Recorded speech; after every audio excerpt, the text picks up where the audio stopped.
chokwadi kutenda, chokwadi choratizwa pachena, pinda muyaya moyo wako poneswe, tariro parwendo simba plus vinorema, Bible Truth Podcast, rudo rwamwa iroje keswa pachena.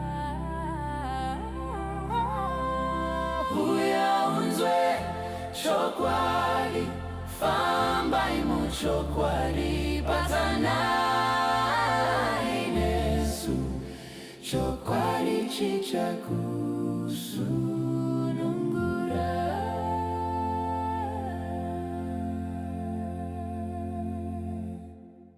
Mfundisi Murambwi makadi mfundisi Marufu. We are well. How are you, Muranda wa Mwari? Ndosunura mfundisi. Yes, sure. Takambokurukura vhiki yapera iyo chirongwa chapfuura. Saka pane vane mubvunzo mufundisi. Okay. Regai nditi tisati takubvunzai zvetinazvo nhasi. Tikubvunzai mibvunzo ine vanhu. Pane zvimwe zvamakataura. Ndakatarisa panapa ndiri kuona kuti pane mubvunzo. Pane nyaya yatakataura mufundisi. Tikati isusu madzimai vanodzidza kubva kuvarume vavo. Zvimwe zvatakataura. Saka panapa ndiri kuona anonzi Blessing Chishongo. Blessing Chishongo mutereri wechirongwa ichi. Anoti iye muvhangeri, ko vane varume vasingazivi Mwari, vakadzi vacho kubwinya kwavo kuri kunani? No, we are discussing perversion. Murambwi. We are now discussing the wrong side of it. I think kune vhesi kuna mparidzi inoti Mwari akaita zvinhu zvose zvakanaka. God created everything perfect. Yet asi vanhu vakatsvaga mano mazhinji. You see, so pane zvakaitwa nevanhu kurasa pfungwa yaMwari. So uyo ari kubvunza mubvunzo pazvinhu zviri wrong. Varume vese vaifanira kunge vaine state yakanaka kuti madzimai adzidze kubva kwavari. But now vhesi inozopawo counsel handiti. Kunyaya yakadaro titoona Peter anotsanangura imwe nyaya. I want to read panapa. First Peter chapter 3 verse 1. Apa iri kutaura kuti zvaitika kuti mukadzi ndiye anotenda muna Mwari, murume hatendi. Saka inoti saizvo kuti vakadzi vaive pasi pevarume venyu, kuti kunyange kana vamwe vasingateerere shoko varume vadzorwe nemufambiro wemadzimai avo pasina shoko rinorebwa. Saka ratobasa ramai manje kudzora baba munzvimbo. Okay. Mai ndo vakutoshanda as a decoy kudzora baba munzvimbo. Okay. So it's important. It's important if we then understand that concept. So ndimai vanenge vakuita basa iri, because baba vanofanira kudzoka muposition yekureflecta Mwari, amai vachireflecta baba. Alright, notenda. Alright, mfundisi, pano umwe akanyora futi panapa. Yanzi izvo tinotenda nemibvunzo. Bhaibheri rakanyorwa nevanhu rava kuzosheka manje. They want us to believe unfair decisions were righteous. Ndi Elias Clear, anozviti Elias Clear. Yanzi Bhaibheri rava kuzosheka.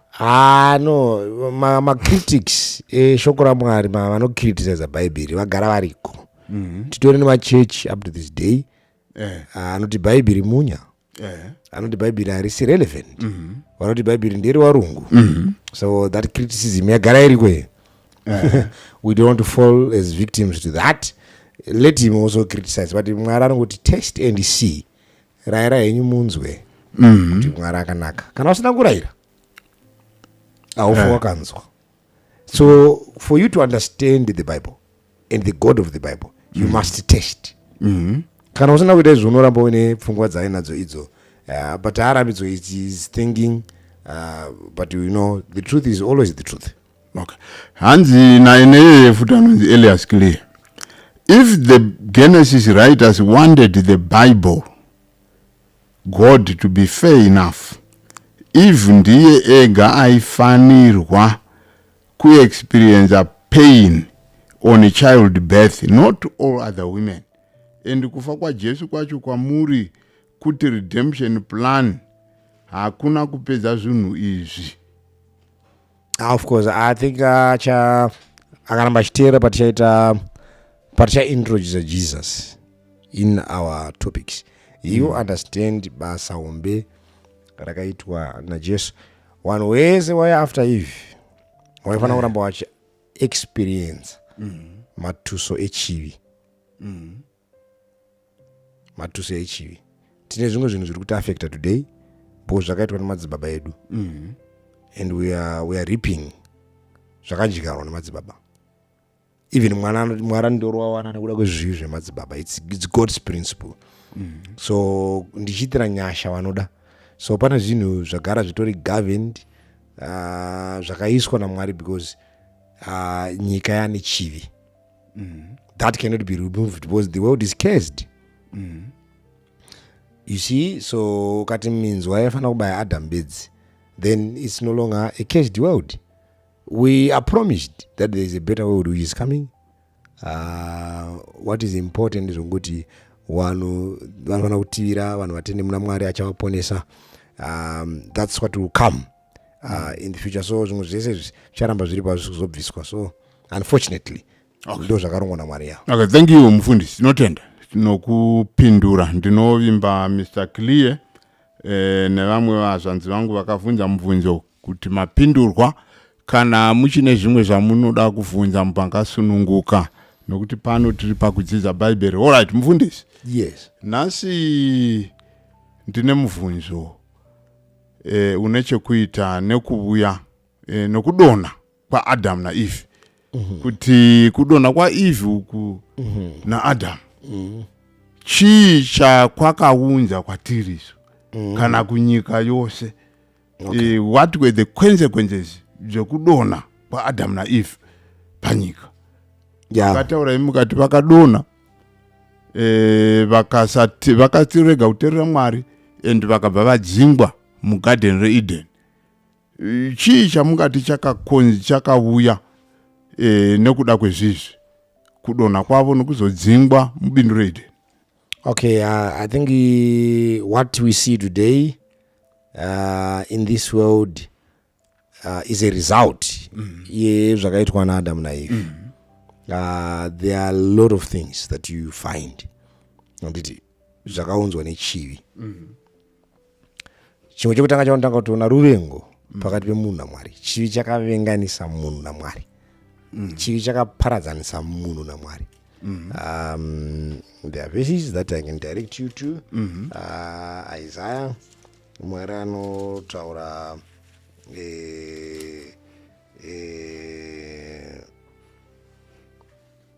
Isaiah 59 verse 1. Tarirai ruoko rwaJehovha haruna kupfupikiswa kuti rikonewe kukuponesai, nzeve yake haina kuremerwa kuti ikonewe kunzwa, asi zvakaipa zvenyu zvakakuparadzanisai naMwari wenyu. Zvivi zvenyu zvakakuwanzirai chiso chake kuti arege kunzwa. Okay. Saka muri kuti pakaita kuparadzana. Pakaita kuparadzana. Separation between man and his creator. All right. Saka that's we will then see the purpose of Jesus in the process. Because munhu akabva atoparadzana naMwari. All right, mfundisi. Ndonga tichapinda kune nyaya yaJesu. Ndichaivunza ipapa.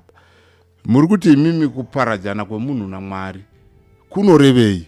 Kana toti munhu waparadzana naMwari chii chinoitika chinoratidza kuparadzana kwemunhu naMwari? Munhu aifanira kuwana access yekutaura naMwari. Mwari achimuresponda immediately. A conversation you see even when you read the account, Mwari aitoshanyira Adam na Eve. ishuviro yaMwari kuti atishanyire. Kunyangwe in our state God is still visiting. But now, because we are becoming more sinful and sinful, God, with his righteousness, haakwanisi kuona nechivi, saka Satan akadzingwa kudenga. So tikuti kana chiti kuparadzana, tikuti kuparadzana pazvese, there is a disconnection.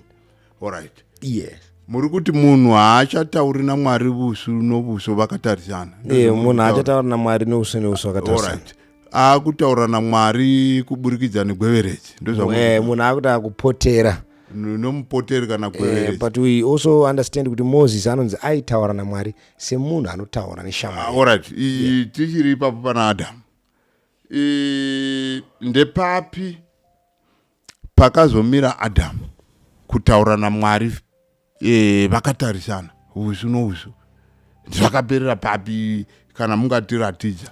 We are not told, but we know that after he sinned there was still a provision of him. Even the entire book of Genesis, you see God visiting people, but hakuna munhu, Bible inokonfirma kuti hakuna munhu akamboona Mwari.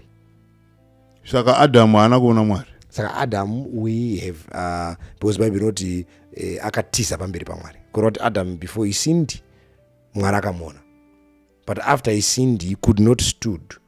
Saka kuno munhu zvokaona Mwari. And Adam, yes, before sin he had a chance to Saka see God. No, not to see God as literal kuzvare, because up to this day Mwari hakuna munhu anondona akararama, but kuti kupinda in his glory, to be able to see the glory of God. Saka muri kuti Adamu wanga asina ngavoni Mwari zvare. Aiona glory yaMwari. Sika Adamu wanga asina kutadza kapa. Even up to this day in heaven, the creatures of God experiences his glory. They don't see you. Munhu akaona Mwari bedzi watinonzwa ndi Jesu. Ndiye akabva munonzi in the bosom of the Father. Jesus only. Alright, mufundisi. Ndiye anoziva zvakaita Mwari. Maverenga vhesi ikati kutadza kwenyu ndo zvamavhesi yamaverenga kuti munhu wadziviwa wane mukana Mwari. Ine zvima kuti chizvi. No, tikutaura Adamu in the glory of God. Ndataura ndikati Moses, because anga asina chivi, anonzi aitaura naMwari semunhu anotaura neshamwari yake. You see also Moses he had that dilemma when he once asked God kuti ndinokumbira kukuonai zvamakaita, because Moses aipinda in his glory. Moses aipinda in his glory. We find those accounts in the book of Numbers. Moses akataura naMwari even pagwenzi, but aingoona moto uchipfuta. Okay. You see also when you read the book of Exodus, Mwari maIsraelites akanga atandoda kuonawo Mwari, but pakaita ngatiita sepana pa Exodus 24 verse number 15. Zvino Moses akakwira mugomo, gore rikafukidza gomo. Kubwinya kwaJehovha kukagara pagomo reSinai. Chakagara chi? The glory of God. Nezuva rechinomwe anzi rakagara pamuzi. Kubwinya kwaJehovha kwakagara pagomo reSinai, gore rikafukidza gomo mazuva matanhatu. Nezuva rechinomwe akadana Mozisi ari mukati megore. Kubwinya kwaJehovha kwakaonekwa navana vaIsraeri, kwakaita semoto unopisa kwazvo uri pamusoro pegomo. The glory of God. Moses could actually enter into that glory. But Moses, we know kuti paaipinda muglory haana kuona zviri Mwari, because Moses akazoti kana mandinzwira nyasha ndiratidzewo kubwinya kwenyu. Zvikana Mwari zviro kwazvo ndichazviratidza kwauri, asi haugone kuona chiso changu, nekuti hakuna munhu anoona chiso changu akararama. Okay. Alright, saka muri kuti munhoroondo nemune nguva ichauya hakuna munhu achafa akaona Mwari. No, hakuna. Yava muri kutaura ndi Mwari Baba? Yes. Ndove muri kutaura? Yes. God the Father. But vanhu vachaonani? Jesu? Jesus himself. But Jesu ndi Mwari. Ndizvo. Ndiye watakapiwa Jesu takamupiwa isusu handiti ndozvandinoenda kuzodzidzisa. No, we can read a verse so that tingogara taita nyaya yacho so that vanozoziva kuti zviripo hatisi kuda kunge tingotisa chichazozvita. John 1:18 kuti hakuna munhu akatongoona Mwari. Hakuna. Mwari akaberekwa ari mwoga uri pachifuva chababa ndiye akatiradidza iye. Ndiye Jesu ari pachifuva chababa ndiye akauya akazviratidza. He revealed the Father to us. Chimwe chemuri kuti chakauya nokuda kwekutadza kwaAdamu naEve, rufu handiti? Yes, sir. Rufu rwakasikwa here? Rwanga huripo here kana kuti rwakangozouya pakatadza? Okay, we know kuti rufu ruri kuuya semuvengi kuvanhu. Ruri kuuya also after the result of sin. We are also told na Romans pamusoro perufu. Romans 5 verse 12. Romans 5 verse 12 inoti saka zvivi zvakapinda munyika nemunhu mumwe, norufu rwakapindawo nezvivi. Saka zvivi zvakapinda munyika nemunhu mumwe, nerufu rwakapindawo nezvivi. Saka pakapinda zvivi, rufu rwakabva rwapinda. Chivi chakapinda munyika nemunhu 1, rufu rwakateverawo rukapinda. Saizvo rufu rwakasvika kuvanhu vose nekuti vose vakatadza. Nekuti inobva yaenda pavhesi namba 13, asi rufu rwakabata ushe kubva kuna Mozisi kunyange nepakati pavasina kutadza nekudarika kwaAdamu. Saka rufu rwakaramba uchipinda, rufu muvengi akapinda nekuda kwechivi. Saka imwe Romans, why pari kupinda rufu after chivi? Romans 6 verse 13 verse 23 nekuti mubayiro wezvivi ndirwo rufu. Alright. Mubvunzo wangu unoti uyu mubayiro unova rufu wakasikwa here kana kuti wakabvepi? No, I think chinji inofamba, those are things that are not explained. We are not told. I think ndopatisha na Deuteronomy 29:29 zvakavanzika ndezveJehovha zvatakaisirwa pachena ndozvedu. We are not told kuti zvakasikwa naMwari. But we know that God allowed whatever we are experiencing now. But Mwari haurayi munhu, chinouraya munhu chivi. Alright. But kuna John saka chivi chikaitwa chine matuso erufu. Yes. Kuna John kwakanzi hakuna chakasikwa chisina kusikwa na Mwari na Jesu. No, Mwari haana kusika chivi.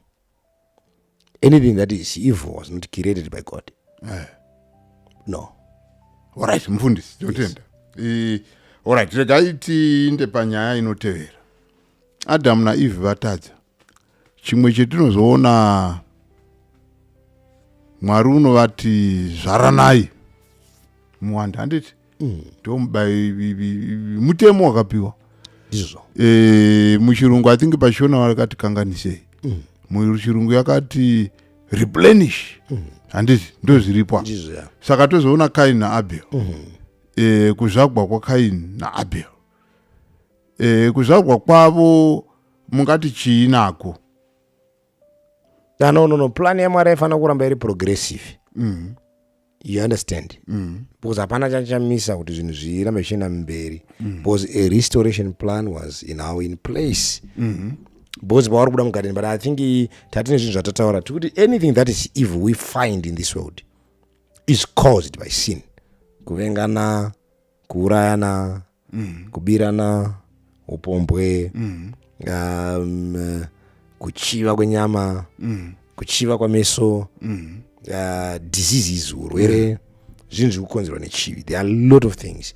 Natural disasters, climate change, zvinhu zvese zviri kukonzerwa nechivi. So chivi chiri kuaffecta the human mind. We're actually drifting down the stature of men. His ability to process things, his mindset, zvese zviri kukonzerwa nechivi. Saka chivi chakapinda chikauraya a lot of things. Man is drifting down from his original state. So what we see today and what was created by God in the beginning is not what we find. Sananda kuti ndi emphasize zvakawanda zvakaunzwa nechivi. Then we go to your point, your question kuti kuzvarwa kwa Adam, kwa Cain na Abel. Tinokuona because Cain and Abel then becomes a representative of what the world will look like until the end of time. Because vana apo vari kuzvarwa vachirepresenta magroup mairi acharamba achionekwa panyika pano kusvika Jesu achiuya. Actually the book of Genesis inotibatsira kana tichiona mapoka mairi aya.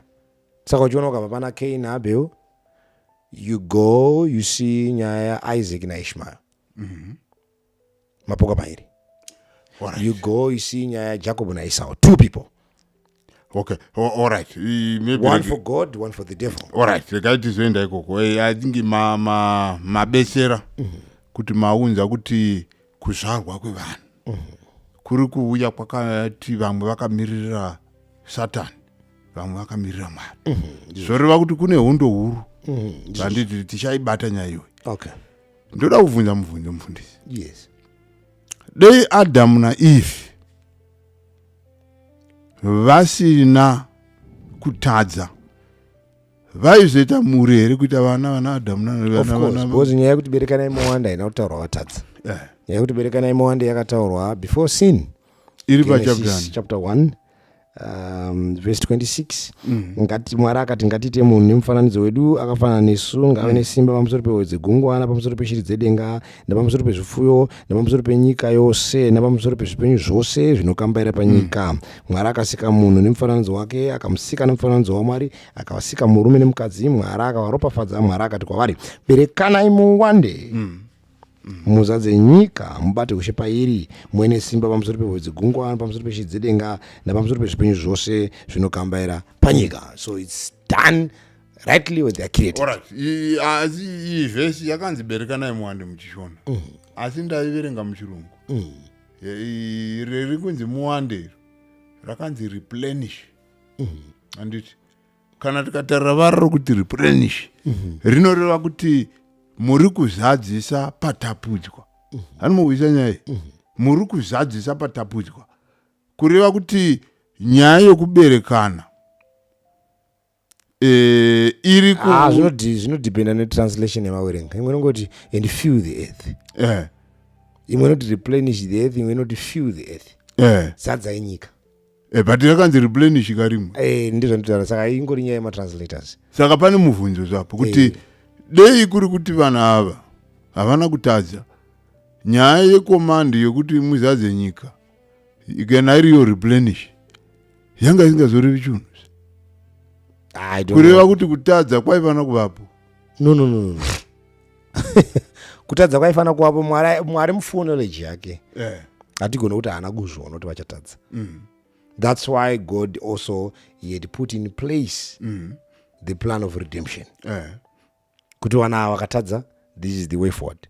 Vana ava vanga vachirarama, but God had also given them an opportunity to choose. So we can't necessarily say pampasina that option yo yagona kuvapo because plan yanga iripo. So once they sinned, then the plan was put in place. Alright, okay, noted. Alright, Cain na Abel nyaya yavo ndeyezvibayiro, masacrifices. Umwe vanonzi vasacrifice, umwe unouya nemaplans zvirimwa, umwe uya negwai. Toona Cain unonzi chipo chako hachitambirwi, uyu onzi ndo chatambirwa Abel. Sei zvakadaro? Okay, I think the problem is Cain when he's appearing before God. First John inotipa pfungwa pamusoro pa Cain. First John chapter 3 verse 12. Tisingaitesa Cain wakanga ariwo wakaipa. Verse inoti he was the seed of the serpent. Saka dambudziko ra Cain ndiri kuti paari kuuya pamberi paMwari, he is representing the devil. Coming kureva kuti nyaya yese yatotanga taudzwa iri panyaya yekunamata religion, kunamata is the problem rightly in the beginning. Vanhu apa vakatadza the lamp from the previous episode was introduced to them. Imimi muchatanga kuuya negwai, moruuraya, modeura ropa, nekuti imwe vhesi inoti kuna Hebrews, kana pasina kudeuka ropa hapana kanganwiro yezvivi. Saka kana vakuya pamberi paMwari vanofanira kudeura ropa kuti vagone kukanganwirwa. Saka Kaini kuuya nemavheji, Kaini kuuya nechemberedza gumhana nechomoriya nemubora nenyevhe, Cain is rebuking the plan of redemption. Ari kuramba kuti munhu angaponeswe neropa. That's why verse iri kuti he was representing the devil. The devil is denying kuti munonyepa, men cannot be redeemed by the blood of the lamb.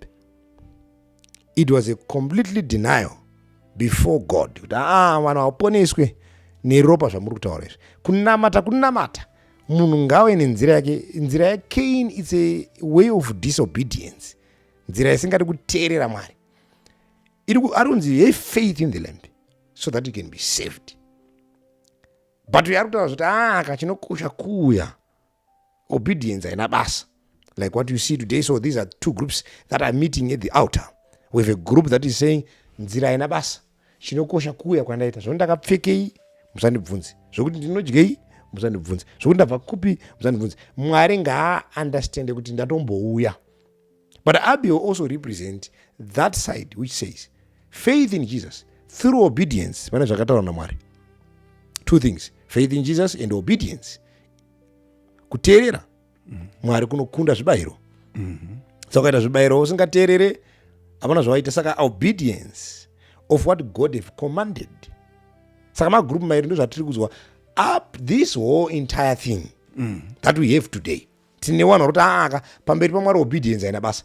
Mwari aringoti huya wakadaro, zvokuti iwe ukurarama sei, zvokuti uri kudyei, zvokuti uri kupfekei, usanetswa. Alright, mufundisi. That is the Cain side. So he is the seed of this. Ndo wazvemukwereketa. Asi vanga vavudzwa here kuti kana wouya pamberi paMwari unodai.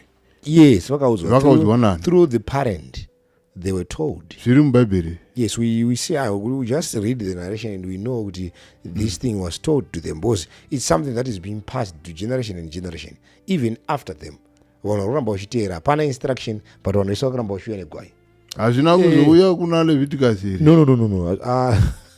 Leviticus is later on. Ndiri kuti ndo patozoudzwa. Katiri kuti Adam naEva, bhuku rinotaura kuti vakapfekedzwa nguo dzematehwe. Dewe Revelation 13 takaidza last time verse 8 rakatirwa kugwai. In the next chapter yakutiudza vanhu ava vachiuya nemagwai kuzonamata nawo. So it's an instruction. So the instruction was given. Mufundisi, nyaya yechibayiro, sacrifice, anditi. Sa unosacrifice zvokusina here. Why do you say so? Abel wanga nemakwai. Ndizvo. Cain wanga sina makwai. Saka apa tika Cain anarambidzwa kuripa makwai. Akarambidzwa nani? Wanga sina. Akarambidzwa nani kumaita? Ndiani akamuti auite makwai? Number 2, Cain brother yaAbel, they are of the same family. Mwari akamubvunza, ukaverenga account ya Genesis 4. Cain akashanyirwa naMwari. After this incident, auya nemavheji aka nechomori yake, Mwari akamaapproach aka, because anonzi akatsamwa ka, Mwari anoti haana kungamuchira. Zvavanoita kawana kana tikanga tataura kuti obedience inodiwa, vanotanga kutsamwa. Mwari akamuti watsamwei nhai Cain, chiso chako chaunyana nei. Mukaverenga iyo verse number 6. Ipapo Jehovha akati kuna Cain, watsamweiko, chiso chako chaonyana neiko. Kana ukaita zvakanaka haungafarere. Ndimwari akamubvunza. Ati iwe kuuri kutsamweiko, handiti iwe unoziva here. Mwari ari kutomuti kuwa iwe uri kutsamwei apa, hapana chaunofanira kutsamwa apa. Kuingoita zvakatakataura, handiti takati iwe pandagwaira. Why are you angry nenyaya iyi? isu tiri kukurambidza kuti zvinhu zviri wrong, kuti once tikatanga kukutendera kuenda mavheji pana waramba zano rokuponeswa kuri kutsamwe chiso chako chaunyana nei ukaita zvakanaka ungafare itaka zvakanaka kuuya negwaika akanga Abel he had a clean spirit zvokuti Cain aitotaura naye akamuti hamunina inini makwai handina asi unoziva kuti titonamata sina gwai hazvibudi chindipo makwai kakuti hamuningina pauri kuita project ngatibva taita tese hapana mwari akamuti ko chii chiri kunetsa panyaya iyi, but because vhesi yati he was the seed of the serpent, mwari akatomuudza akati Cain ukaramba wakatsamwa zvawakaita izvi zvivi zvichakuwandira pamukowa, zvichakunyangira ukatadza. Alright, mataura imukati wanga ari mbeu yadiabolos handiti, so ndoda kuhwisisa ipapo mbundi kuti uyu murume uyu unozvagwa ari mbeu yadiabolos, wotongonzi uyu ndowadiabolos. Ndozvamataura kuti mukatara mubhaibheri pane umwe unotonzi ndowadiabolos. Mataura nyaya ya Iso wanga ari wadiabolos. Mukataura zvoumwe Iso chaiwo wakatozvagwa akarashwa, uyu mufana wake ndiye wanga ari blessed. Saka zvinofamba sei? No, it's because of choice. Munhu unoita choice asati zvako. Choice mwari anoona ndakakuziva uchiri mudumbu ramai. Mwari anotoona. Alright. Nefonology yake. Saka uyu akaita choice. Choice isarudzo. Cain chose. Ndisaka mwari akatomushanyira after this. Akati ko indava. Chii chiri kunetsa? Kuroti mwari ari kuti we can still talk about it. Isaiah 1 verse 18 yaititaurirane kunyange zvinhu zvakatsvuka seropa zvinochena. Mwari, God has a lot of room to discuss issues. Ora saka ndotanga hangu ndarega kukomboregwa sezvakaitwa Iso kuti mutizodzoka kuna Mwari. Nokuti wakomana wakagara komboregwa. No. It's the book of Genesis has a lot of issues that God is dealing with. A lot of issues so that we learn. The book of Genesis, even the names that are given, the book of Genesis, God is allowing us to learn and to see. So we go and learn and we see. That's God's righteousness. Zvakafanira kublema kuti kumwari akatendereka kuti Job handi Job anga akarurama saka akabvisire ruzhowa rwacho kuti Satani apinde. But whatever zvakanyorwa kuti tidzidze. So we go and learn. So if you feel that you are cursed, ufunga kuti God is very unfair to you, Isaiah 1:18 inotaura newe uyatitaurirane. Come, let us reason together. Indakaona mwari utaura kuti inini maonda ndoti ndofunga makandikesa. God will give you answers. God will give you answers. Hapana mwari chaari kuita achiitira munhu utsinye. Because Bible inoti God is love. Mwari rudo asina rudo. Hazivi mwari. So it's just maybe we also find this from those people who hate God, those people who want also to join the rebellion of Satan. Alright, Mwari waiziva kuti Cain achauraya Abel. And rufu chinhu chinogwadza. Ko Mwari wakaregerei kupindira Abel asati afa? No, he warned him. God warned Cain. Ngavaerenga chapter. Kana ukaita zvakanaka ungafarira verse 7 yaGenesis 4. Pachiso chako kana usingaiti zvakanaka zvivi zvichakuwandira pamukowa. Zvichakutsvaga asi unofanira kuzvikunda. Saka Cain akapinda muchivi. Mwari akatomudza kuti usaramba wakatsamwa, bitterness yawe nayo ichaita kuti uite chivi chekuuraya. But you see, because Abel, also God is demonstrating the problem of sin now. He allowed Abel to die so that we learn the problem of sin. Could the desire of sin is to kill righteousness. Because 1 John 3 verse 12, you know, tisaita sa Cain, he was the seed of the serpent. Akauraya Abel munin'ina wake, you know that akamuurayirei. There was no need yekuti Abel afe. Because Abel was just doing the right way. Abel brought zvaidiwa Mwari. Why did Cain kill Abel? In this issue? Because that is the desire of sin, is to kill righteousness. Ukada kumira up to this day ukada kumira munzira yakarurama, the children of disobedience will rise against you. They will desire to kill you. They will desire to stop you. Even Jesus came, revealing the Father. We will see how the world treated righteousness. Because nyika ina haidi kururama. Ukatoona nyika ichikuda, saka vhesi inoti ada nyika nezviri mairi, anozviita muvengi waMwari. Ada nyika nezviri mairi, rudo rwababa haruzi maari. Because the world itself hates righteousness. So that's what we see. Saka arudzi iwo pane chivi chakupinda, chikakuhwandira, chikakushandisa kuuraya kururama. He was warned. So Mwari ari kuti tidzidze. And now, listen, from this point, we know sin erupted in heaven. My angels are Sarah. They have questions about this whole thing. They are now watching. They've made spectacles. Vakunzichitarisai zviri kuitika padrama riri kuitika panyika. And the entire universe is watching what is happening between Cain and Abel. But still, picture changeseti yabuda, we know the full picture was entirely revealed when Jesus appeared in the stadium. Alright, mfundisi. Mwari unotaura pano unovunza, unoziva kuti Cain auraya Abel. Asi unovunza kuti uripi Abel. Wakambovunza futi kuna Adamu. Akati Adamu uripi.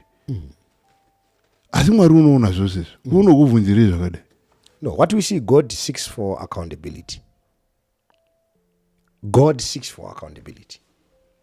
God also will not execute his judgments without making any inquiry. So Mwari ada kuti munhu apinde munyaya dzacho, munhu anga ari accountable to his actions.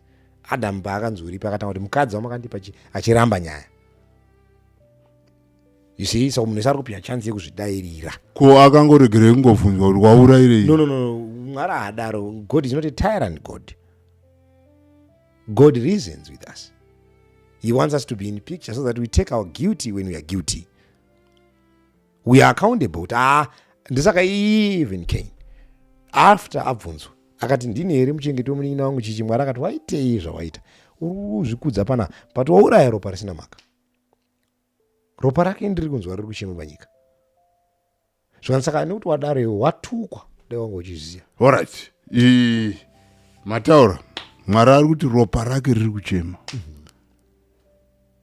Ropa romunhu wafa rinochema. Upenyu. Ropa upenyu.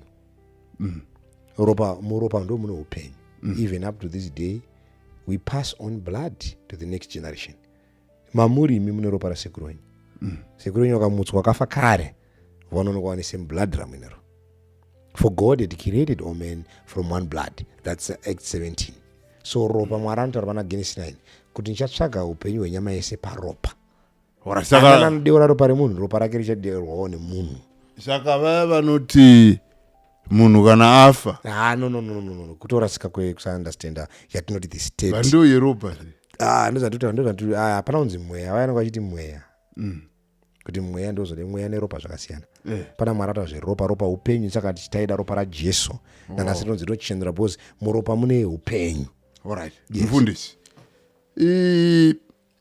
Tatarira pana Cain na Abel. Imatobudisa kuti nyaya iri panapa ndeyehondo. Hondo pakati paMwari naSatani.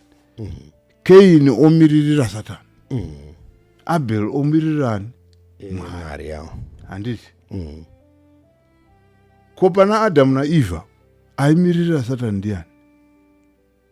Pana Adamu na Eva, no, mapoka anga asati agadzirwa. Mapoka anogadzirwa after Adamu na Eva vatadza. I think Mwari anotaura nyaya iyi. Genesis 3 verse 15. Mwari paakasvika akati ndakuisa ruvengo pakati pemukadzi nenyoka, napakati perudzi rwemukadzi nerudzi rwenyoka. Saka Mwari akati no, paakutoita marudzi mairi. Pane rudzi rwemukadzi nerudzi rwenyoka. Saka nyoka rwakutogadzira marudzi. Nyoka yakutoita marudzi aro. Saka tikuona Cain akutouya atori part of the seed of the serpent. Atorudzi rwenyoka. Abel also ari kumira ari kurudzi rwemukadzi.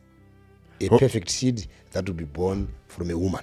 Alright, mfundisi. Tichibva ipapo pana Cain na Abel. Pane nyaya ndandichitarisa yandakaona. Zvanzi vana vaMwari vakatorana nevana vevanhu. Ndonga pana Genesis 6. vana vaMwari vakatorana kuroorana iro. Yes, kuroorana. Alright. Ko vana vaMwari ndevabva vari kutaugwa tabva pana Kaini naAbheri taakuto invetire gai nditange ndavhunza ndisati ndaenda pane uyu mubvunzo kuti Kaini unoti achitya paya achitaura naMwari unoti ndinohla kuurawa nevanhu. Hando zvandaura vanhu vanga vabvepi? Hatisati tavaona, tangoona Adamu naEvhi tikazosvika pana Kaini naAbheri. But Kaini uri kutoti indohla kuurawa nevanhu. Mandiregera ndinde muvanhu va.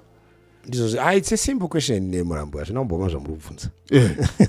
One of us is so difficult. No, it's not difficult. Because vanhu vanofunga kuti Adam naEvha vakazvara Kaini naAbheri bedzi. We need to understand kuti maevents paari kuitika Adam naEvha had to live for 930 years. 930 years. That's up to 9 centuries. Vanhu vari alive. Kuti unorarama 100 years. Kuti from 1900 andika to 2000 woti undodzi kutanga wora futi dzimwe 1900 to 2000 kusvika wasvika mu 9 centuries.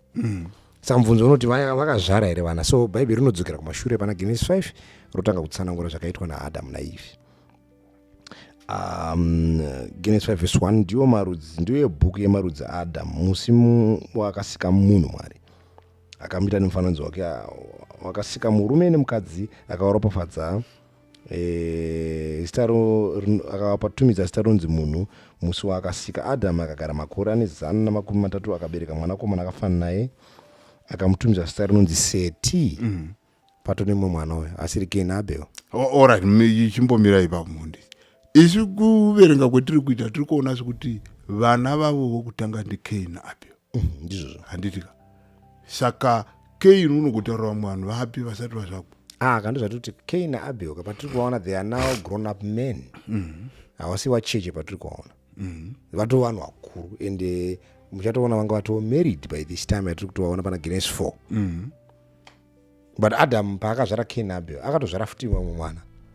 Saka Seti akabereka inobva yati mazuva Adamu shure kwekubereka kwaSeti akanga ari makore ana mazana masere akabereka vanakomana nevanasikana. Hatitomborera mazita evasikana vakaberekwa.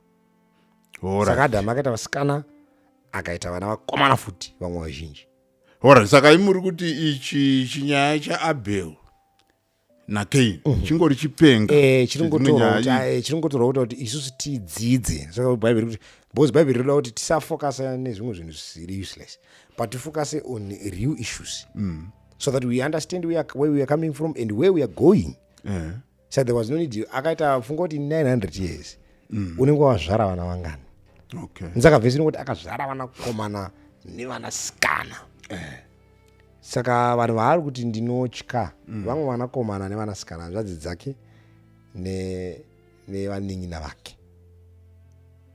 Ndo vanhu vari kuti ndinotya. Saka apa muri kuti mufundisi mhuri yakazvagwa yakangoparadzana. Vakazvarwa vakawanda. Ndinoda kuti vakaparadzana. Ezeni kuti vasina kubatana. No. Handi Mwari atiberekai muwande muzadze nyika iyi. Saka havaisagara waiti wakaberekwa wotanga kutofamba uchienda nenyika. Yes, vaitofamba uchienda nenyika. Vanga vasingamire because ndo instruction yanga yapenda Mwari. Chipindai munyika berekanai muakura. Vobva vakangamwa vakoma vavo. You release them. Woenda.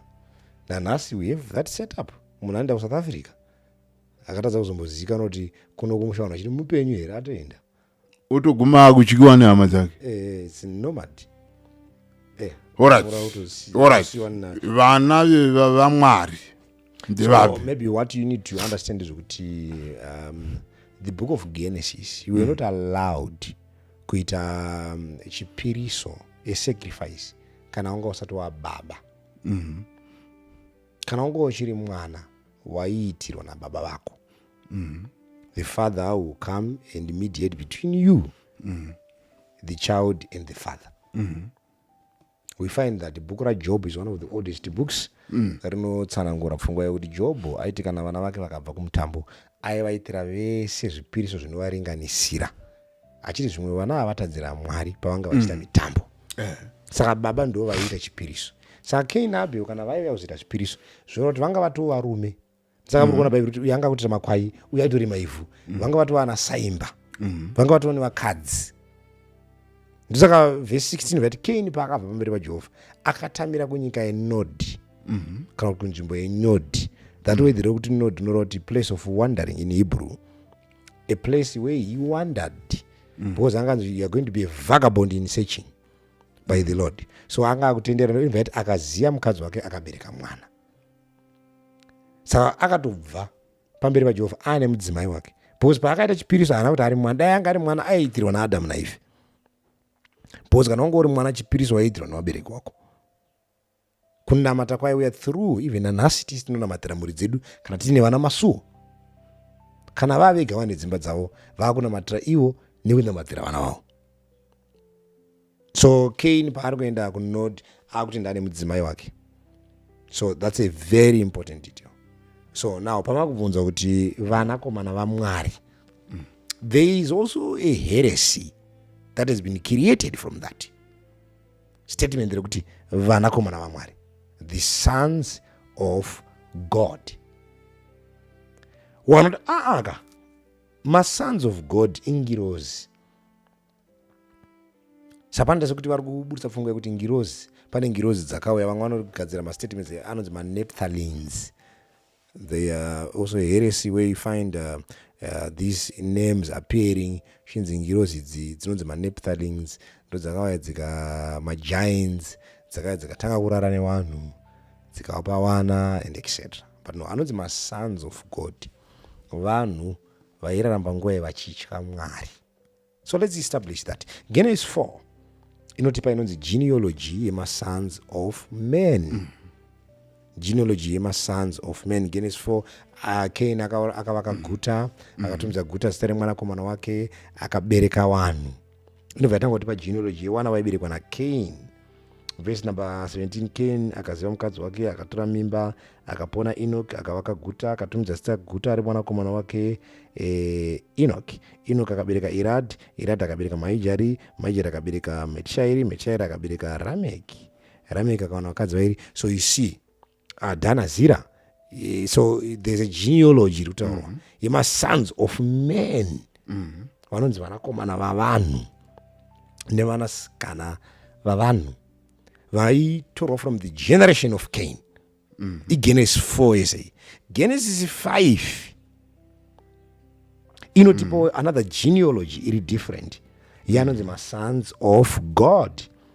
Panapo we are told verse 25 inoti Adamu akaziva zvemukadzi wake akabereka mwanakomana akamutumidza zita ronzi Seti, nekuti akati Mwari andipa mumwe mwana pachigaro chaCain. Cain akaurayiwa naAbel. Seti akabereka mwana akamutumidza zita ronzi Enosh, nenguva yavanhu vakatanga kudana zita raJehovha. Enosh akabereka Kenan, Kenan akabereka Mahereri, Mahereri akabereka Gerard, Gerard akabereka Enoch, Enoch akabereka Metusela, Metusela akabereka Lamek, Lamek akabereka Noah. Mvura yauda naye. Aya anonzi masons of God. Vanhu vakanga vachimira, because Adam paakasikwa, he was a son of God. We can establish that in Luke chapter 3. Where we are given the genealogy. Luke chapter 3 iri kubva kuna Jesu idzokera kuna Adam. When you read it from verse number 36, inoti mwanakomana waCain, mwanakomana waCainan, mwanakomana wa Afskad, mwanakomana wa Shem, mwanakomana wa Noah, Shem mwanakomana wa Noah, Noah mwanakomana wa Ramek, Ramek mwanakomana wa Enoch, Enoch mwanakomana wa Gerard, Gerard mwanakomana wa Mahereri, Mahereri mwanakomana wa Kenan, Kenan mwanakomana wa Enos, Enos mwanakomana wa Seti, Seti mwanakomana wa Adam, Adam mwanakomana wa Mwari. Adam the son of God. Saka vanhu vari kuzvarwa mugenealogy iri kuenda kuna Jesu, they are referred as the sons of God. Ndo vari kutaura Genesis 6 kuti vana vakanga vari masons of God vaizvarwa kudivi iri ndo vakatanga kuona kuti vakunda vari kuberekwa kwana Cain vakanaka, because Cain by this time anga nemarudzi ake vanga vakaguta, vakurarama mararamiro avo ukavaverenga muguta umu vairarama sei. Genesis 4 inotaura maactivities avaiita. Genesis 4 verse number 19 inoti Lameki muzukuru waKeni akawana vakadzi vairi, saka uku vanga vakuita zveupombwe. Ndo vanhu vekutanga mugeneration yaKain, the seeds of the serpent, kuintroducisa polygamy. Polygamy yakaintroducwa nevanhu vanga vasingatye Mwari. Zita rimwe ainzi Adha, rimwe ainzi Zira. Adha ukatarisa that name creates adornment. Saka ndo vakatanga nezvekupoda maface powder, kugera tsiye, vachiita dzimwe dzekudhironga chikiti chichitengeswa mabhora. They did that. Zvemaminisketi nechii. Inobva yaenda ikati pakaponawo mwana anzi Jubhari akawa baba wevanhu vose vanoridza mbira nenyere. Saka vakutoridza mangoma, mbira nenyere. Danso yatotanga in that city. Adornment, mangoma, zvevakadzi. Pakaberekwa mwana anzi Tubal-Cain akawa munhu mupfuri wenhumbi dzose dzendarira nedare. Also this one a fashion designer, a crafter. They are inventing things and vari kurarama vasingatyi Mwari. But vhesi yati kunoko Adam naEve vakabereka Seti akabereka Enosh. Nenguva vanhu vakatanga kudana zita raJehovha. Saka vanhu vainamata Mwari vari kunze kweguta raKain, ndo vari kunze masons of God. Vakatanga kuzoona vakunda vevanhu, because Genesis 6 verse 1 inoti zvino vanhu vakati votanga kuwanda panyika, vachiberekirwa vanasikana vanakomana vaMwari vaya vakaona kuti vakunda vevanhu vaKain vakanaka, because havaigara muguta. Vanga vane mafashion designers vakuita sei vachiita zveadornment, vachipoda, vachigadzira nyama dzavo, vachigadzira maskini nechi. Vanakomana vaMwari vakatanga kuvachiva. Alright, hanzi chivi chakaramba chichikura. Yes. Handiti hanzi pfungwa yevanhu yainguva yekutadza. Yes, izvozvo. Asika mufundisi, Mwari unochengeta vanomuda nokuvarwira. Kwapa sei tichiona uyipi huriho huri kutekeshera iko kune vana vaMwari? Kovunako hwaregereiwo kutekeshera? No. Dambudziko revanhu vanenge vachinzi vana vaMwari kuda kuzviisa muuipi. Even up to this day, solutions have been given, Jesus has been given, but the desire of man is to love to sin. And because we have this thing called freedom to choice, God allows us to choose. Because chivi chaitika mupfungwa.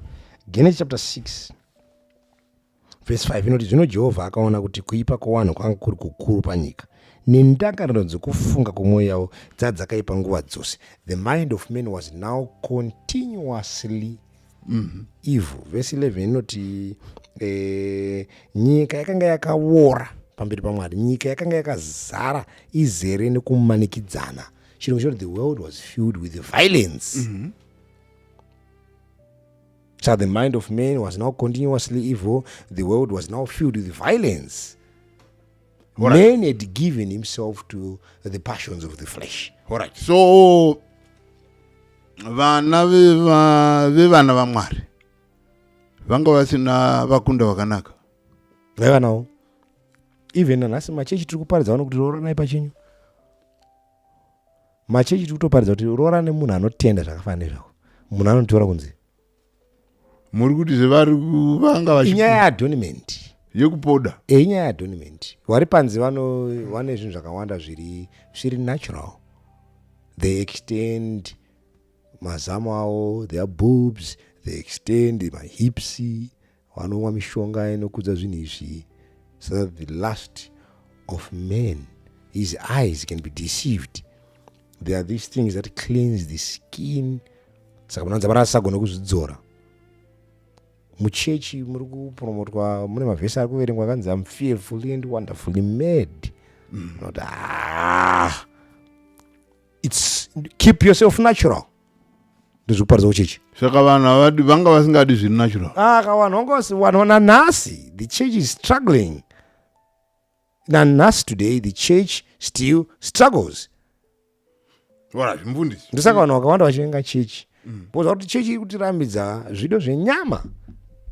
because God is fighting the lust of the flesh. The cross is piercing the lust of the flesh. Chechi kuti zvazvidyiwe, nyika iri kuti ukazvidya zvinonakisa skin, ukazvidya zvinokupa muviri wakanaka. Chechi kuti no, stop. You see, so that controversy. Saka man gives himself to the desires of the flesh. Alright, chivi chakaitwa nevana vaMwari nevana vevanhu ndechipi zvakatsamwisa Mwari? No, zvakawanda. We are not told, few things are narrated, but chimwe changa chiripo ndechoti vanhu they had given themselves in kudya nekumwa. Jesu anotaura pamazuva aNoa, vaidya nekunwa, kuwana nekuwaniswa upombwe. So they were eating anything. Vanga vasina control to appetite. What they eat motivated the mind, because Bible kuti the mind, because mind processor through zvainodya. Kana the mind ikadya zviri junky, the mind also becomes junky. The mind ikadya health food, the mind becomes also healthy in terms of thinking. Saka vana vakanga vane sajesanoti pakuti vaidya nekumwa, vaiwana nekuwaniswa. They're also violent. Bible doesn't even want to explain.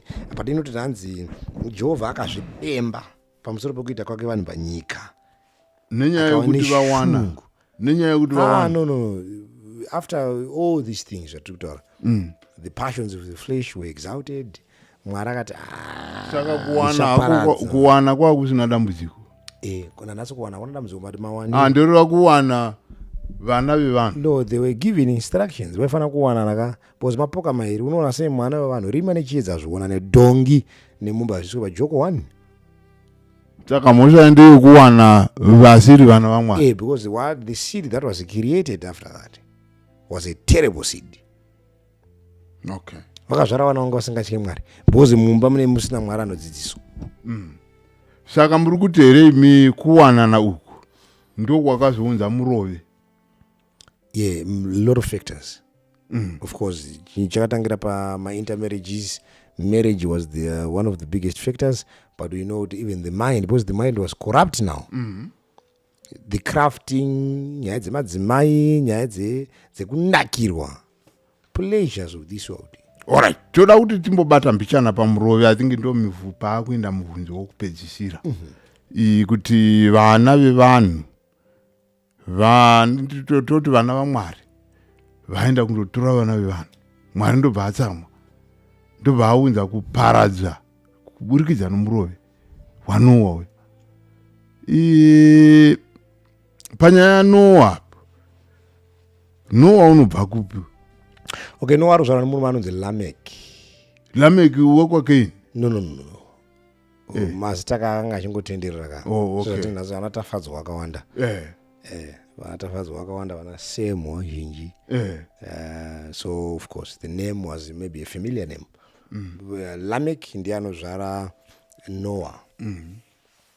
But Noah vaigara kumusha in the countryside. Because vakazvara Noah vabereki vakati mwana uyu tichamuti Noah nekuti achatiwaraidza pamabasa atiri kuita paivhu rakatukwa naJehovha. Anga asingagari in the city rakavakwa naCain. So these were actually farm boys. These were actually rural guys.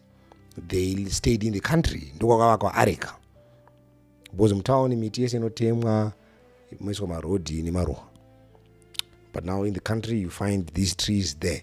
So Noah, saka Noah ari kuberekwa naLameki. Lameki arikubva ndiye ari kuberekwa nemunhu anonzi Metusela. Metusela, that name is created in 2 words in Hebrew. Muth Shalak.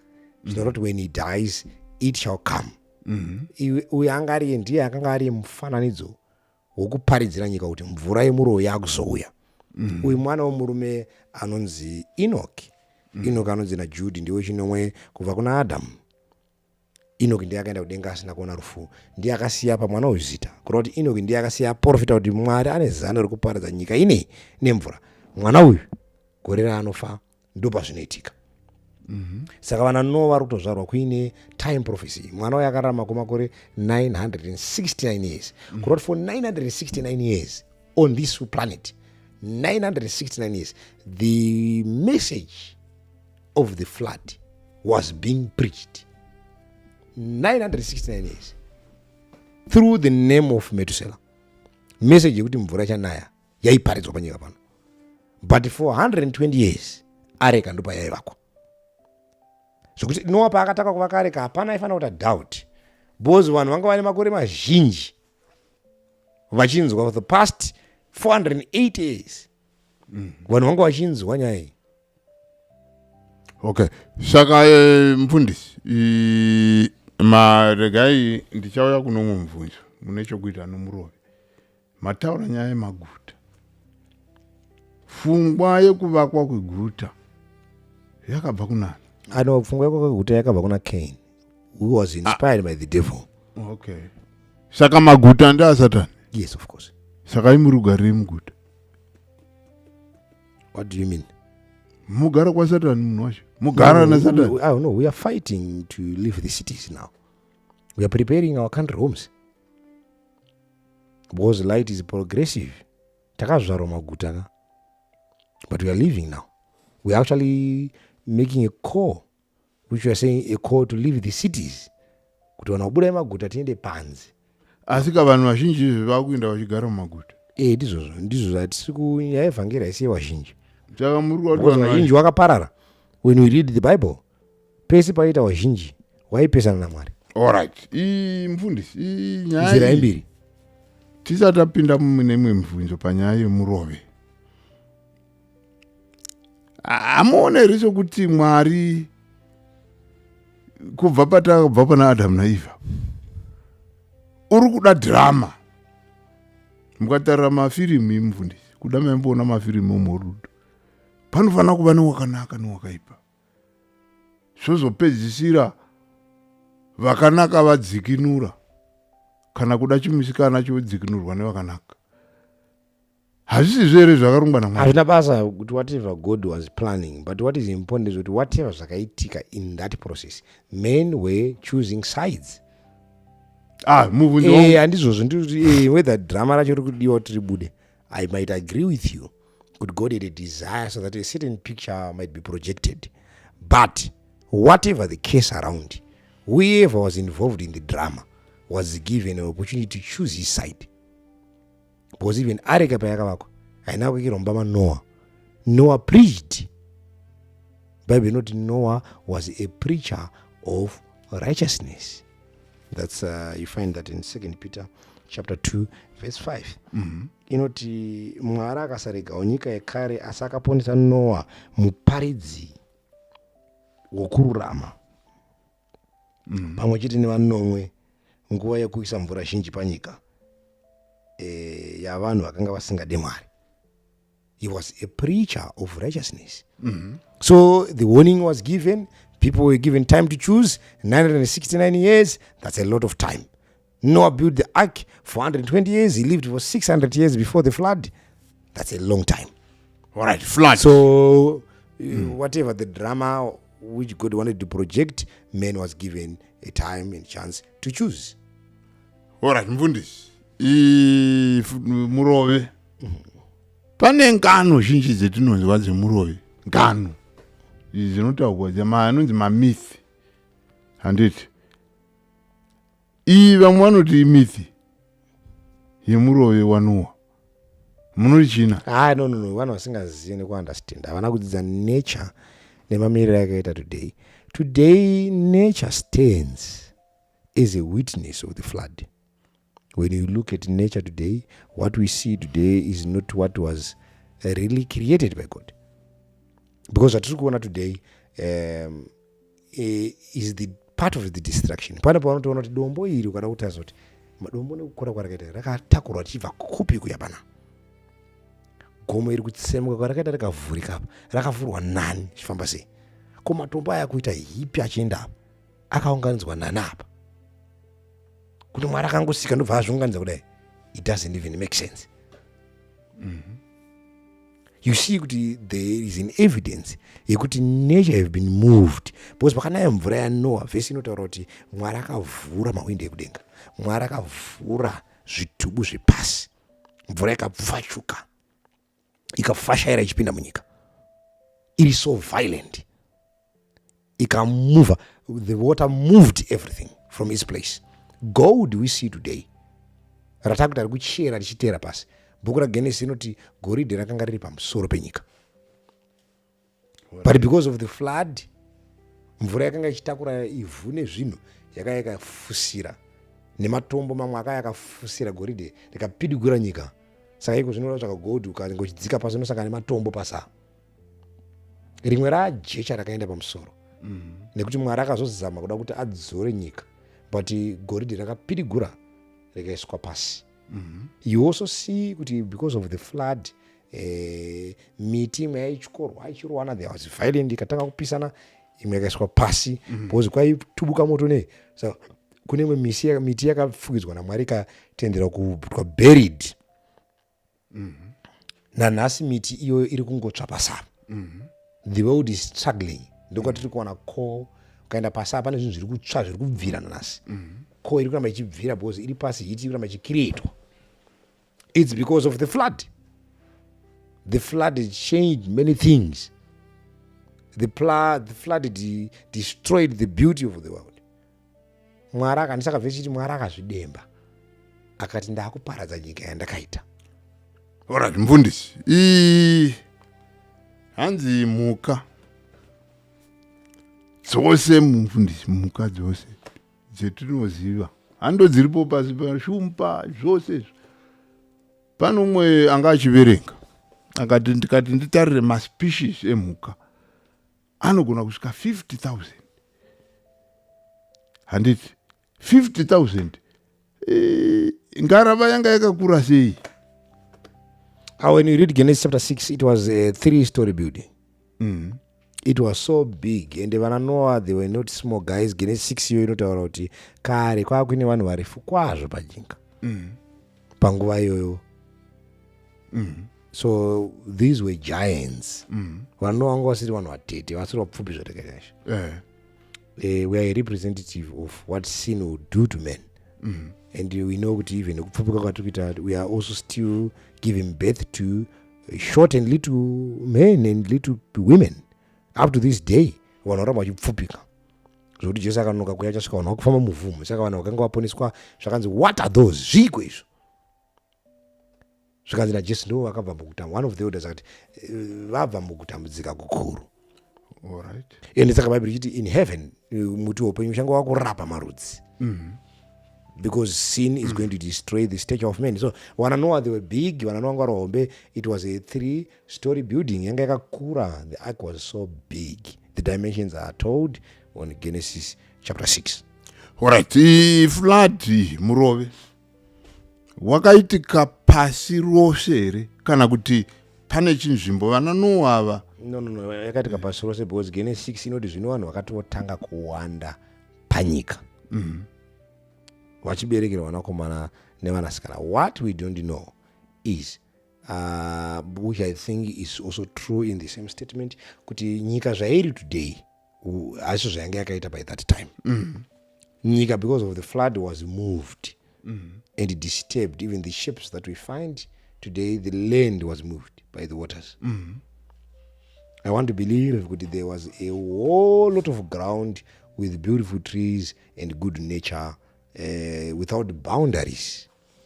I want to believe so. It's just a belief which I believe, but because of the water, the earth was moved. Because when Mvura Yemurove yaitubuka ichibva pasi, saka yaitsemura pasi. Okay. Ichivhura migero. Okay. The water was violent. Even the devil himself, when he saw this, he feared for his own life. Satan pachake. Ora mfundisi. Ko kuzoti vanhu vaparare. Mwari wakaregereiwo kuita zvaakaita pana Kaini. Kaini wakauraya, asi wakabvumidzwa kurarama. Apa pakunzi vanhu vaparadzwe nemvura. Wakaregerei kutsvaka imwe nzira Mwari yokuti vanhu vabetsereke? No, nzira yakaiswa ni through Noah. Kana waisada kufa waipinda mareka, it was simple. Areka, primary goal yanga isina kugadzirirwa muka. Areka yanga yakagadzirwa one. Vanhu vaifana kupinda mareka kuti varara. Asi Mwari waiziva kawo kuti vashoma vachapinda. No. Mwari akapa mukana munhu wese. zvekuti washoma isarudzi dzakaitwa navanhu. But Mwari waiziva kuti vashoma ndo vachapinda. But akavapa wese kuti waiti anoziva Mwari. Zvakona kuti Mwari andozoona kuti iwe hauteereri. Haana zvangaita. Anokuisira zvinhu zvinokubatsira kuti kana uchida. But Mwari anoziva kuti uyu ateereriwa. Imhosva yako kusateerera. Mwari hacontrol that thought. But Mwari anoona kuti munhu achazvikwazisa nekusateerera kwake. God see. Okay. For he knows everything. But asi anoita kuti uite zvauri kuita. But anozviziva kuti ushe. Otokuisira zvinokubatsira munzira. Asi achiziva kuti iwewe kuti usazomublame futi. Because une kodzero kuti ko Mwari achakadi kundibatsira. Anoti aiwa kaona iwe ndakatokuisira zvinhu zvaunozviteerera. Alright, mufundisi. Regai titi nhasi tombomirira pano. Wonderful. Asi nyaya yatabata mataura mukati Mwari unogona kunge akada drama. Ndo zvamataura kuti zvoita zvekuti Mwari wada kuti vanhu vaparara. No. Kuti azopuruviwa right. No. Mwari haana muchinja kuti vanhu vaparara. Aisada. But he was left without an option but to destroy. Asika great controversy yamataura muwashe. Tikuti Mwari akatendera kuti matonyora mabhuku egreat controversy. Ndizvo Mwari akatendera kuti ma-events aitika so that even the coming generation will also learn from that. Learning it the hard way. Ndizvo Mwari akatendera. Like Jonah, he was given a better option. Akada kutiza akazodzidza mudumbu rehove. Because ungano asina kuparidzirwa kuti nyika inoparara. Wachipa ma-examples hana dzavo dzitirimuke. Alright, saka nguva yatabata panapa tabata kubva pakutadza kwaAdamu. Yes, tikabata futi kuzvarwa kwaKaini naAbel. Tikabata nyaya yevana vaMwari vakandoroora vana vevanhu. Genesis 6 up to Genesis 7 pakanaya mvura yaNoa. Yes. So nyaya dzekuti vanhu vanga vachiri kuinda iye Satani vanga achiri kuinda kudenga dziripo ipapo. Tinofanira kudziona, tinofanira kudzitarisa idzodzo dziripo. Because the devil also was still going, was now going, he was given access. Ndio panondinetsa kuti vanhu vanoparadzwa asi Satani unoregwa uripo. No, nyaya yakaise inofanira kuzokonkludwa Jesawe. We know by this time Jesus asati away.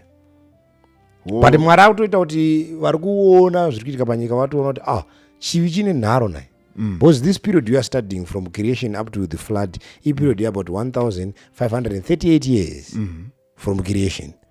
1,538 years. Okay. Alright, mufundisi tinotenda.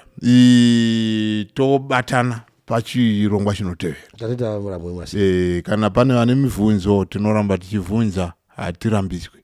Tinotenda. Thank you so much. Bless you. Alright. Wonderful.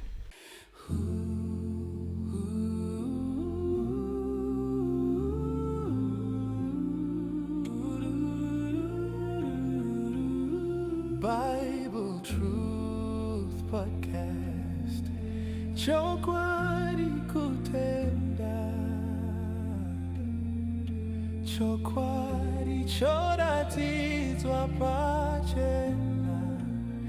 Pinda muyaya moyo wako poneswe. Tariro parwendo simba pazvinorema. Bible Truth Podcast. Rudo rwa Mwari rojekeswa pachena. Uya unzwe chokwadi. Famba imuchokwadi. Patana inesu chokwadi chichaku.